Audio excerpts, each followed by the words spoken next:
What can the long depression of the late 19th century tell us about the silent depression of the early 21st century?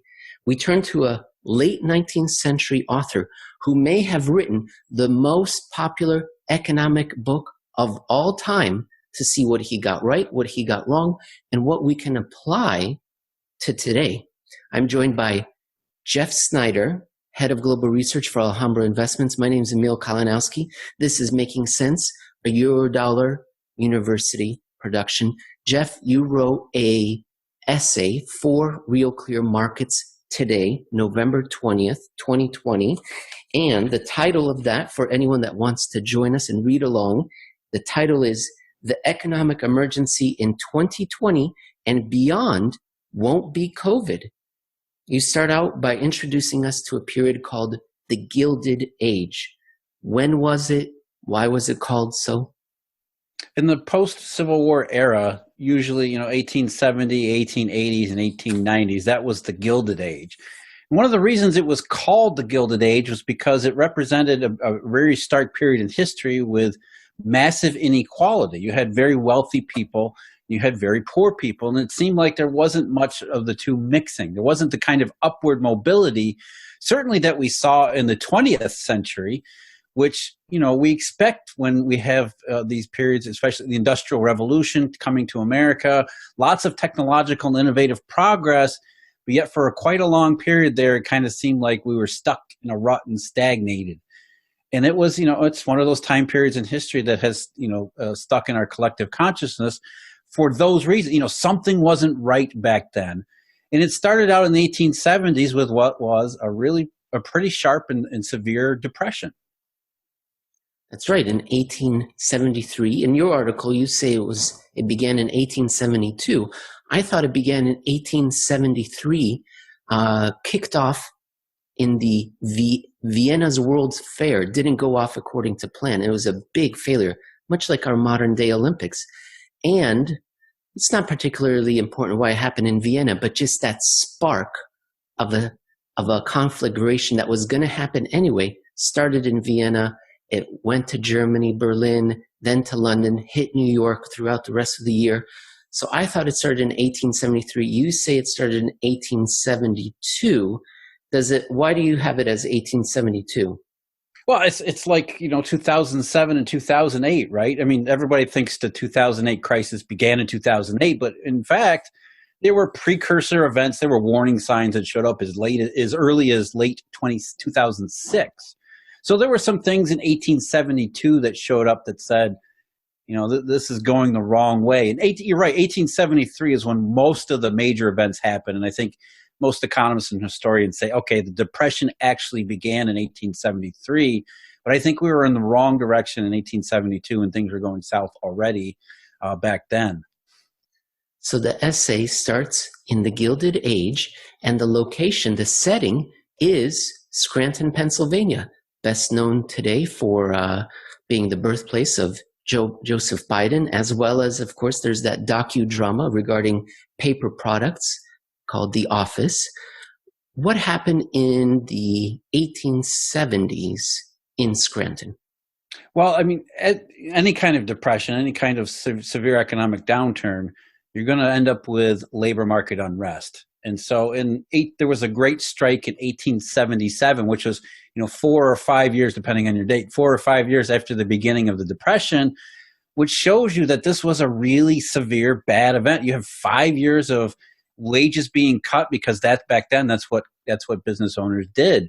When faced with economic shortfall in revenue and demand, the only way to stay afloat was to cut your labor costs as much as you could.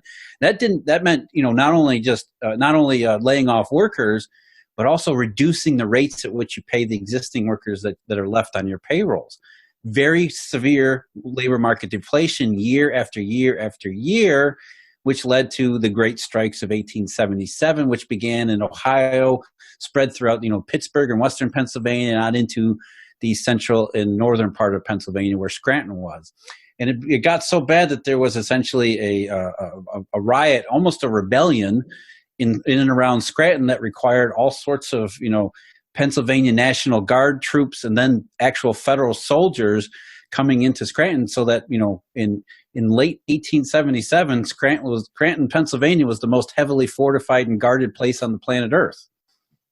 Amazing. And much like our depression, started in 2008, and there's been a lot of finger pointing, a lot of blame. People are trying to figure out what started it. Was it a mortgage crisis?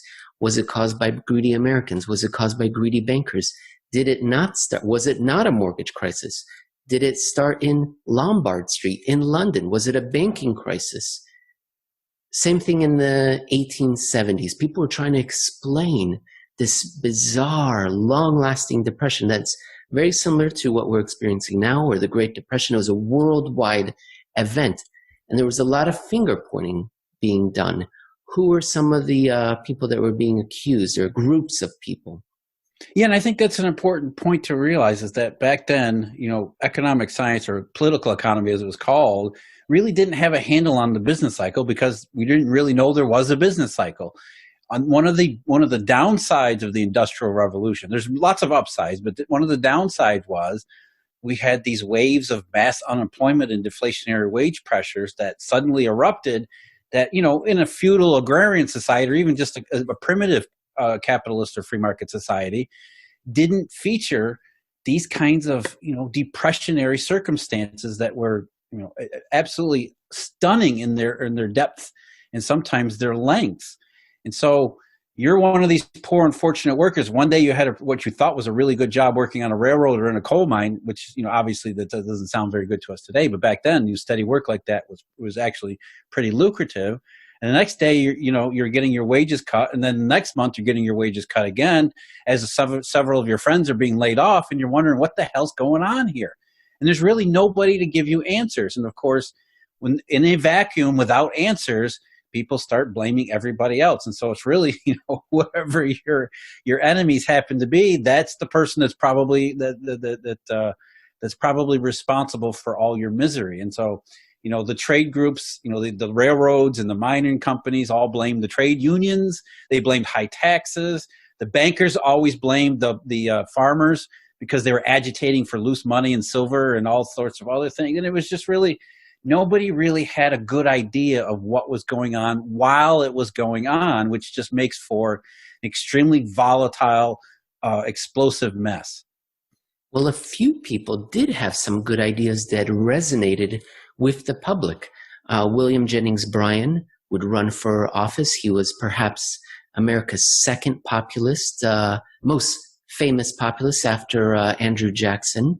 But we also have a character that you introduce us to in this article, whose name is Henry George, who may have written the most popular economic textbook of all time, you say.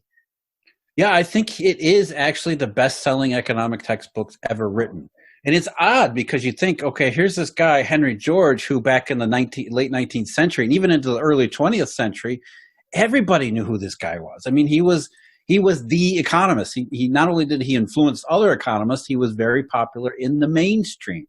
In the I think the Dallas Fed said in the late 1890s, his book was only outsold in the English language by the Bible. So people were reading his main opus, which was called Progress and Poverty, because they understood what he was saying. And what he was saying was, these depressions aren't just random. Something happens in what he called an impediment in the machinery of exchange. Something interrupts natural processes. It's not as if all of a sudden businesses have too many goods to sell, or all of a sudden consumers don't want to buy goods. Because in these depressions, what ends up happening is, we're not just talking about luxury goods. We're talking about basic foods, basic shelter. It gets so bad in these depressions that workers end up in extreme poverty. So it can't be that they don't want to buy goods. Something is preventing the natural order of economic processes from taking place in the way that they normally have. Something changes. And that's really where these depressions came from. Some impediment to exchange. And George said, I think it's land. And he gave a reasoned argument why it would be land. And you explained that that's probably why we don't hear of him today, is because we have outgrown as a society, as a culture, as a species, the reliance on land. Is that right? Yeah, and I think it made sense in the time period that George lived in, that because economic progress, everything in his mind, you could reduce down to some component of the physical space in which we live in. And so all economy must take place on that land, and therefore the way we're distributing land, the way we're using land, the incentives for or not for using land, these were the impediments in the machinery of exchange in Henry George's mind.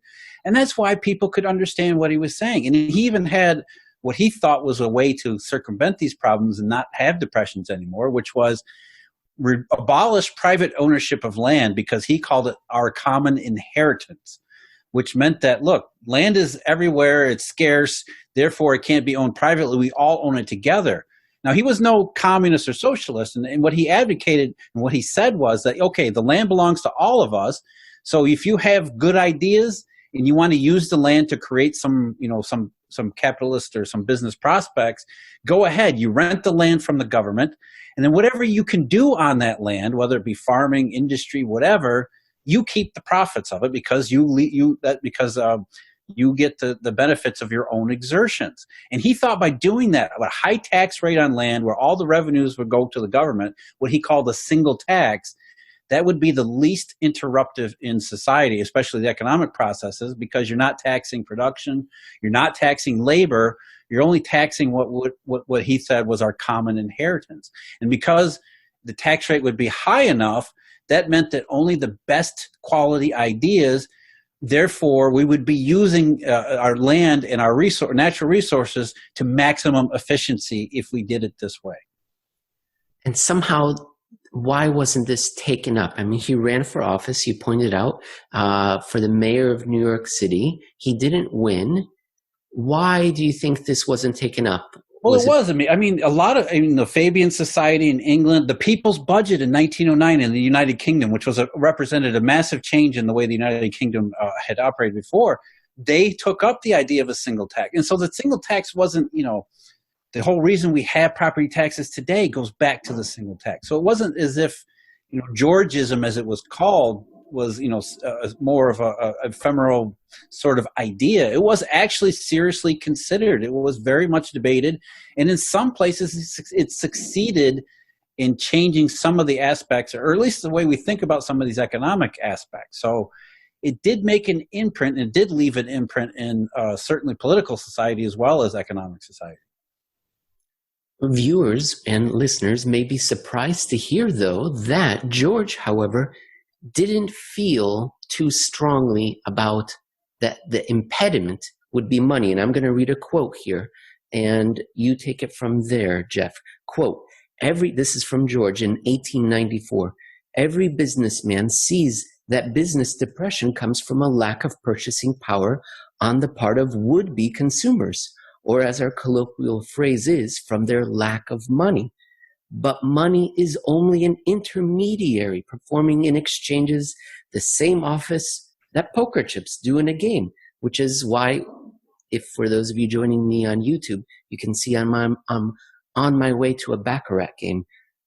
In the last analysis, it is a labor certificate. The great mass of consumers obtain money by exchanging their labor or the proceeds of their labor for money, and with it, purchasing commodities. Thus, what they really pay for commodities is with labor. So money is not that important to them.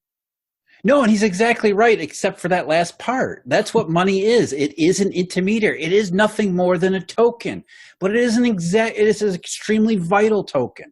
History has shown time and again that it is. And think about his poker chip analogy. What happens if you're at a poker game and you don't have enough chips? The game stops, or at least it slows down. The betting slow. I mean, everything changes. You have to have the tokens, right?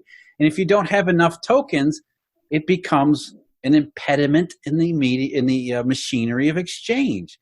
And so I think George was saying, look, we can reduce labor, we can reduce capitalism down to the land, and by doing so, that must mean that money and these tokens really aren't important. What really matters is labor's relationship to land use and productive capacity.